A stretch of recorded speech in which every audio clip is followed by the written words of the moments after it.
How will your book help leaders reap the benefits of effective collaboration? At the end of each chapter, there's a series of practices, some that we call visible practices, that are things that the observers can easily see happening from the leader.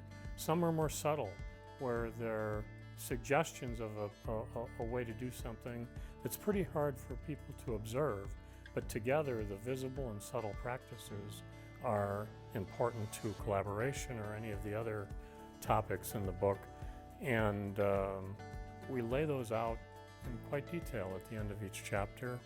And then at the very end of each chapter in part 2, we have a series of self-assessment questions so that a person can go and ask themselves, how do I rate myself on this particular dimension of collaboration or of communication? And we think that's very helpful in testing where people are in the skills development. First section of the book is about beliefs, and you got to have those. Then you have practices. But within the practices, we have these two sets of practices. One are visible, everybody will notice, and some of it, and the other part is highly subtle that people don't notice, and it takes time to understand those. For example, subtle types of things that you would say that are part of the collaborative environment is, who do you have in a room, for example? Do you have the right people in the room? And are you, probing? That type of thing that is more subtle, that a lot of times people don't put a lot of emphasis on.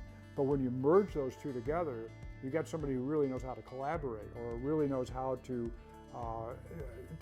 manage performance at a high level, or really knows how to communicate in a really powerful way.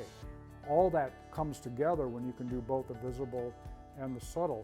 And what we try to do in the book is talk a lot about that and that interaction of them. And we probably haven't identified, I'm sure we haven't identified all the subtle actions, but we tried to identify as many of them as we possibly could.